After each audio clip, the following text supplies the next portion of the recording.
If you've been following my channel for any length of time, you will know that I've been going through quite a few motorcycles recently. All seem to be in sort of the same genre, so obviously my favorite genre of motorcycle is the modern classic motorcycle. And I've tried my fair few, and I always seem to come back to the same sort of models, etc. So, but there's one bike in the last sort of couple of years that's really got under my skin, and a lot of you will probably subscribe to the channel because of that bike. And that's the Honda GB350. I absolutely love that bike, and to this day that is what I would call my dream bike. So if it's my dream bike, why do I not still own it? It's a very good question. You see, most people, when you think of dream bikes, you think of these massive £20,000, $20,000 BMW GS's, Yamaha Tenorays, I don't know, Harley Davidson Fat Bobs, that kind of thing. Don't know much about a Harley. Is a Fat Bob a dream bike? I think so. And when a lot of people think about those bikes, or when they think about a dream bike, that's kind of what they're thinking of, aren't they? So why is my dream bike a £4,000 single cylinder with just under 21 horsepower? I think it's because it's the one bike, I don't know what it is. When I got on it, the character and soul of that bike is just, it won me over from the day I test rode it. Yeah, it's only got 20.7 horsepower, which obviously isn't a lot. And it's got about 20 Newton meters of torque. And you'll know with my GB350, you'll know that actually if you've been following my channel, and if you haven't, go and watch the previous videos. I've actually owned 3 of them. Let's not talk about that. Go and watch that video and you can see why. So at the moment, I'm riding my Triumph Bonneville T100, which most people that are into modern classics, you would say the T100 and the T120 are the pinnacles of modern classic. But I don't think I love it. I don't think I love this bike. I think I like it. I like the idea of it.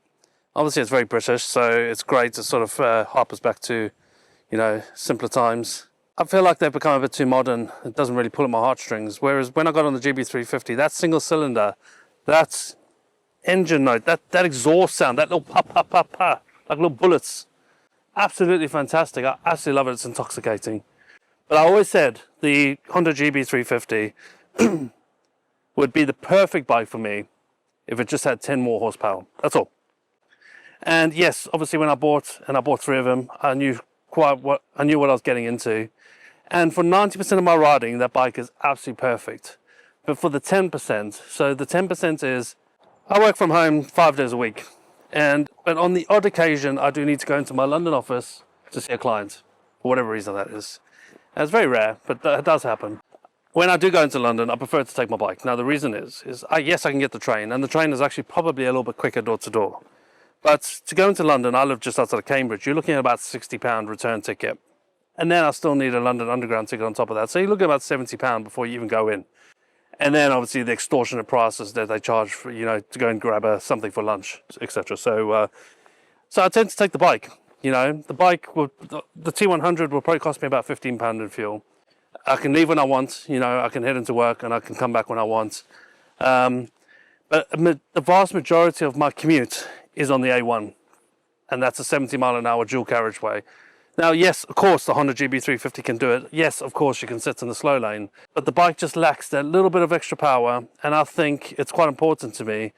And I've been stung once before with just not having enough power. And yes, obviously, I'm sure a lot of people on here will be like, it's more than enough power for those kind of roads. It's more than enough. So let me tell you a story. So nobody calls out bullshit when they say, oh, it's not got enough power.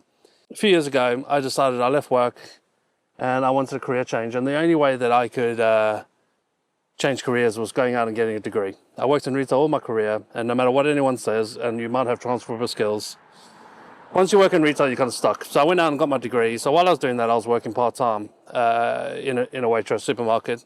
And to get to work and back in central London, I thought the best way is I bought a little 125, Yamaha YBR 125, brilliant little bike. But obviously it was a 125, it had, 11 horsepower or something like that. And it was perfect for central London, and I commuted from Greenwich into London, if you know the UK at all.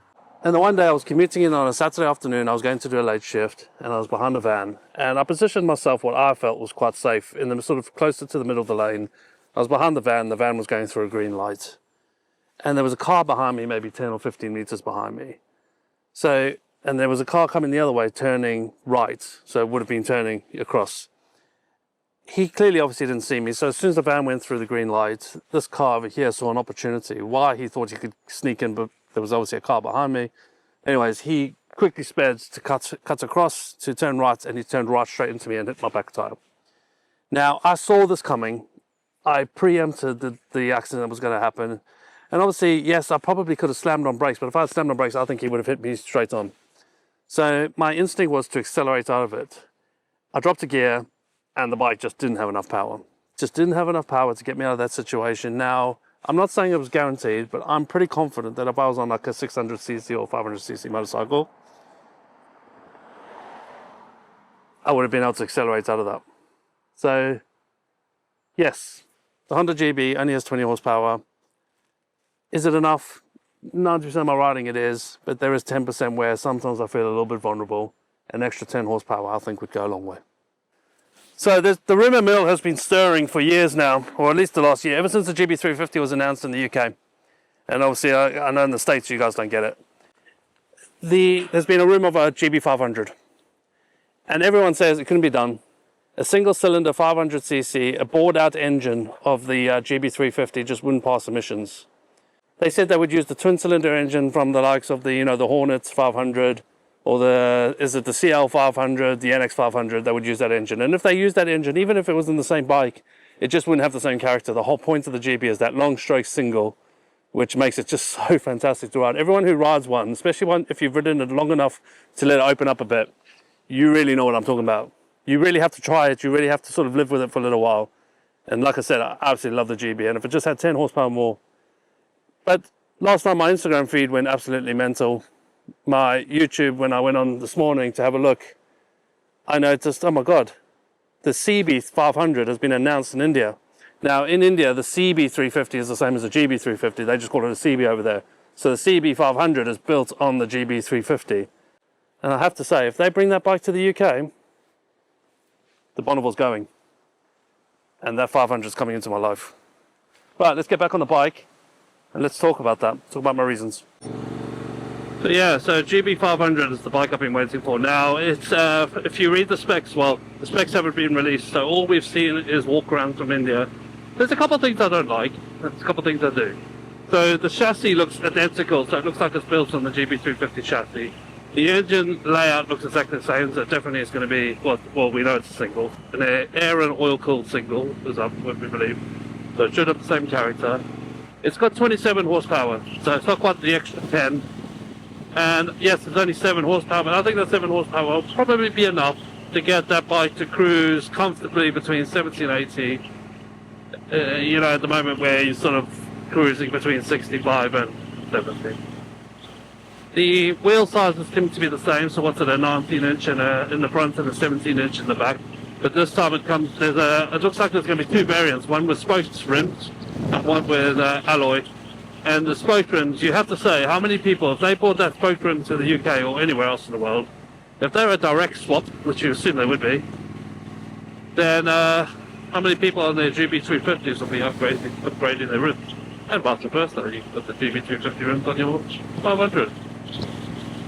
So the question is, do you think they'll bring this bike to the UK? I think they will. I think Honda have realised how well the 350 has done in the UK. It took them about, 2 or 3 years, or maybe longer, to bring that 350 out in the UK. And it's been an absolute sales phenomenon. The wait lists have been up to 6 months. It's hovered around the top spots. I think it got overtaken by the BSA, what's that little 350? Bantam, the BSA Bantam. But I think the only reason the BSA Bantam outsold it for a couple of months is because there wasn't any stock in the UK. So I think if you looked at it on face value, if you worked out if Honda had full supply, I think they would have outsold them pretty much 12 months of last year.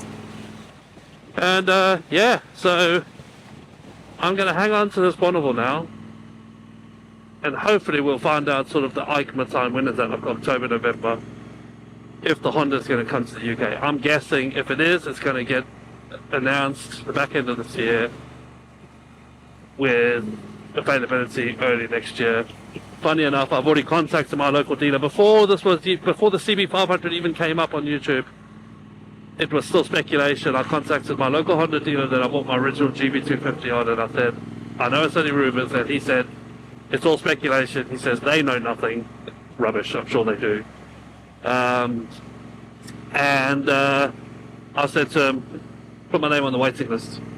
He said, there isn't a waiting list. I said, I don't care. Put my make a waiting list. Hell, I'll pay a deposit of that.